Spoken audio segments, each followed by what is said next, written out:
అదే RTV app వార్తల్ని క్షణాల్లో చదివే అవకాశం ఉంటుంది. ఒక న్యూస్ పేపర్, ఒక టెలివిజన్ ఛానల్ మీ చేతుల్లో ఎప్పుడూ ఉంటాయి. ఏమన్నా అనుకోవచ్చు. మీడియా, ప్రతి మీడియాకి, ఏ ఛానల్కైనా అడగండి. ఉందా? క్వశ్చన్ ఉందా? ఏం పర్వాలేదు, ఫ్రెండ్లీగా అడుగుదాం. ఫ్రెండ్లీగానే, శత్రుత్వం వద్దు, ఫ్రెండ్లీగానే. నేను పోయిన తర్వాత అది ఇది అని చెప్పి రాస్తే మాత్రము మరి మీరే అన్నారు పట్టాల మీద పండబెడతారా? మరి అది లేకున్నప్పుడు మీరు నిరూపించకపోతే పట్టాల మీద పండబెట్టే కూడా నేను సిద్ధంగా ఉన్నాను. ఎందుకంటే నాకేం లెక్కలే, అన్ని విధాలుగా చేసి వచ్చినోడిని. రాసుకోండి. నేను తప్పు చేయను. తప్పు చేస్తే మాత్రము మీరు నన్ను మీడియా కాకుండా ఏదైనా కానీ మీరు నన్ను బహిరంగంగా మీరు చేయొచ్చు. కానీ నేను తప్పు చేయకోకుండా దాన్ని నా తమ్ముడు తప్పు చేసినాడు, ఇంకోరు తప్పు చేసినాడు అనే మాట మాత్రము వెనక నుంచి అనద్దండి. ఏదైనా తప్పు చేసినారని చెప్పి నేరుగా అడగండి. ఆ తప్పు ఏమన్నా చేసింటే నేను సరిదిద్దుకుంటా. తప్పు చేయకపోతే మాత్రం తాట తీస్తా. ఇది మరొకసారి హెచ్చరిస్తున్నా. నా పైన రాసేటప్పుడు కూడా ఎవరైనా కానీ అన్ని విధాలుగా ఆలోచన చేసి రాయండి. నేను కబ్జా చేస్తే మాత్రం తల వంచుతా, కబ్జా చేయకపోతే తల ఎత్తుకొని నడుస్తా. మీరు ఎవరైనా అడిగే దాంట్లో ఉంటే అడగండి.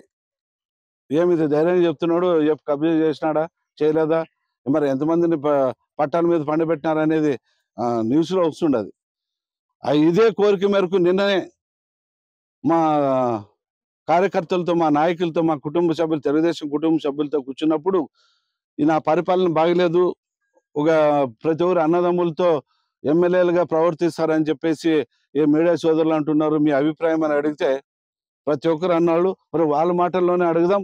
ఏమో బీజేపీ మన ఎన్డీఏ మన కూటమిలో మీరున్నారు. నా తమ్మునోళ్ళు రాజకీయం కానీ లేదంటే నా కొడుకు కానీ ఎప్పుడైనా ఏమైనా దౌర్జన్యాలు చేస్తున్నారా లేదా అనేది మన ఎన్డీఏ గవర్నమెంట్ ఉన్న సభ్యులు బీజేపీ నుంచి మా తమ్మునోళ్ళు ఉంటే మేలా, లేదంటే మా తమ్మునోళ్ళు మీరైనా ఇంట్లో పెట్టండి, ఎమ్మెల్యే మీరు కదా, మీరే మాకు ఉండండి అని చెప్తే కూడా దానికి సిద్ధంగా ఉన్నాయని చెప్పేసి మీ కోరిక మేరకు ఇప్పుడు ఇక్కడ ఉన్న తెలుగుదేశం మన కుటుంబ సభ్యులు కూడా ఇది మాట్లాడుతున్నా. అన్న మీ పరిపాలన తమ్మునోళ్ళ రాజకీయం కదా, మీరే చేయండి అని చెప్పినా దానికి సిద్ధంగా ఉన్నాను.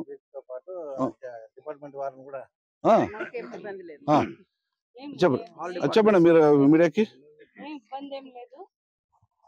మన గుంతకల్లో గుమ్మనూరు జయరామన్న గారు నిజంగా ఆయన వచ్చి 7 నెలలు అయింది. అందరికీ సమానంగా, అంటే ఎన్డీఏ కూటమి సభ్యులకి, జనసేన కానివ్వండి, బీజేపీ నాయకులకు కానివ్వండి, సమానంగా చూసుకుంటూ ఏ కార్యక్రమాలకైనా వాళ్ళు మమ్మల్ని ఇన్వైట్ చేస్తున్నారు. ఇంకోటి వాళ్ళ తమ్ముళ్ళ గురించి అడిగితే కనుక, అన్న లేనప్పుడు, అందుబాటులో లేనప్పుడు అన్న లేని లోటు వాళ్ళు తీరుస్తున్నారు ప్రజలకి. అంటే వాళ్ళకి ఏ సమస్య ఉన్నా ప్రతి దానికి ఎమ్మెల్యే అందుబాటులో ఉండరు కదా, వాళ్ళు మీటింగ్కి వెళ్ళినప్పుడు ఇంకొక దానికి వెళ్ళినప్పుడు కానీ ఆ ప్లేస్లో వాళ్ళ తమ్ముడు ఉండి ప్రజల సమస్యల్ని తీరుస్తున్నారు. అంతేకాని దౌర్జన్యం అయితే నాకు ఇక్కడ కనపడలేదు. ఇంకా ఎవరైనా మనోళ్ళు ఒకవేళ తమ్మునోళ్ళు ఉంటే మేళ ఉంటే బాగలేదు అనేది కూడా ఎవరైనా సిద్ధంగా. నమస్కారం. గుంతకల్ నియోజకవర్గంలో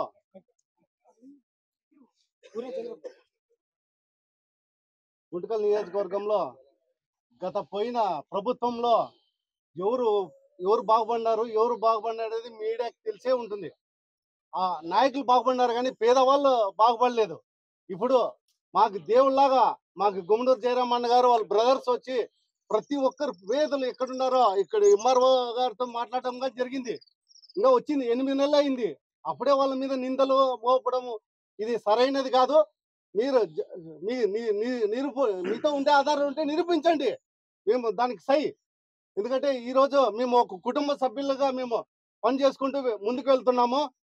ఈరోజు చెప్తున్నాను, ప్రతి ఒక్కటి ఇదే కాదు, మా నారాయణ సమ్మన్న కానీ ఏదున్నా కానీ ప్రతిదీ అందరి కలుపుకునే విధంగా వెళ్తున్నారు. వాళ్ళు ఎటువంటి దౌర్జన్యానికి పాల్పడలేదు.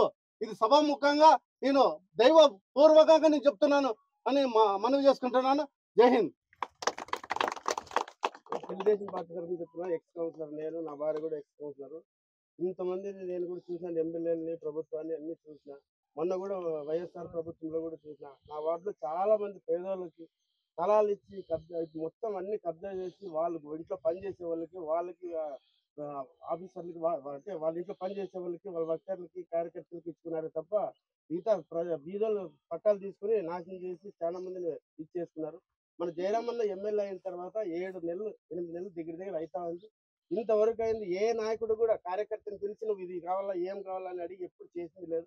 మన జయరామన్న అయితే ఈ 7 నెలల్లో ఏ కార్యకర్త పోయినా కూడా అంటే నాయకుడు అనేది లేకపోయినా కార్యకర్తకు కూడా సాయం చేసి పనులు చేసి ఈరోజు ఇస్తున్నాడు. దౌర్జన్యం అది ఇది అంటే వాళ్ళు ఇంతవరకు దౌర్జన్యం ఎక్కడ చేసింది కూడా లేదు.